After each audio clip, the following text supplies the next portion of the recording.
আজ বানিয়ে নেব খুব সাধারণভাবে ঘরোয়া আলু দিয়ে খাসির মাংসের ঝোল।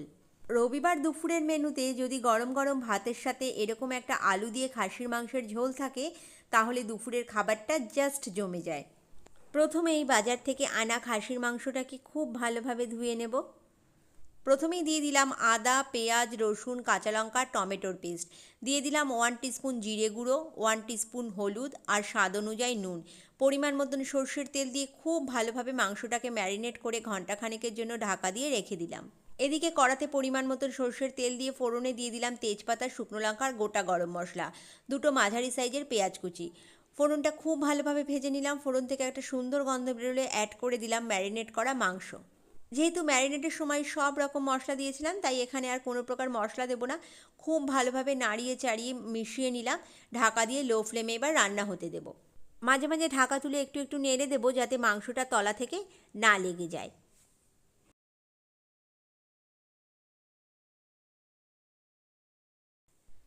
বারে বারে নেড়ে চেড়ে ঢাকা দিয়ে দিয়ে লো ফ্লেমে মাংসটা খুব ভালোভাবে সময় নিয়ে কষে নেব। এই পর্যায়ে আমার মাংস কষা প্রায় রেডি। দেখুন মশলা থেকে তেল ছেড়ে এসছে আর মাংসর কালারটাও অন্যরকম হয়ে গেছে। দারুণ সুন্দর একটা কালার এসছে আর ভীষণই সুন্দর একটা গন্ধও বেরিয়েছে। এই পর্যায়ে অ্যাড করে দেবো আগের থেকে নুন হলুদ দিয়ে ভেজে রাখা আলুগুলো। আলুগুলো মাংসের সাথে খুব ভালোভাবে মিশিয়ে দেবার পর দিয়ে দেবো পরিমাণ মতন গরম জল। মাংস রান্নাতে অবশ্যই গরম জল ব্যবহার করবেন, যাতে মাংসের স্বাদটা অনেক বেশি ভালো আসে। সমস্ত কিছু খুব ভালোভাবে মিশিয়ে দিয়ে আবারও ঢাকা দিয়ে বেশ কিছুক্ষণের জন্য রান্না হতে দেব। এই পর্যায়ে মাংস একদমই প্রায় রেডি হয়ে গেছে। দেখুন আলুগুলোও সেদ্ধ হয়ে গেছে, মাংসও সেদ্ধ হয়ে গেছে।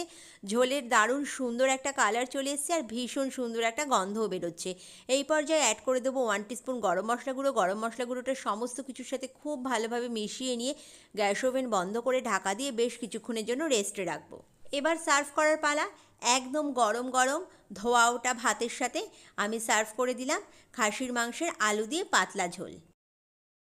একদম ঘরোয়া কিছু মশলা দিয়ে ঝটপট তৈরি করে নেওয়া যায় ভীষণই টেস্টি আলু দিয়ে খাসির মাংসের ঝোল। রেসিপিটা ভালো লাগলে লাইক, কমেন্ট, শেয়ার আর চ্যানেলটা সাবস্ক্রাইব করার অনুরোধ রইল। আজ তো শুধু খাসির মাংসের ঝোল আর ভাতই করেছি, আর কোনো রকমের আইটেমই রান্না করিনি। সত্যি কথা বলতে কি, এরকম যদি গরম গরম খাসির মাংসের ঝোল আর গরম গরম ভাত থাকে, তাহলে আর কোনো কিছুই লাগে না। ভালো থাকবেন, সুস্থ থাকবেন। আবার দেখা হবে অন্য কোনো নতুন রেসিপির সাথে।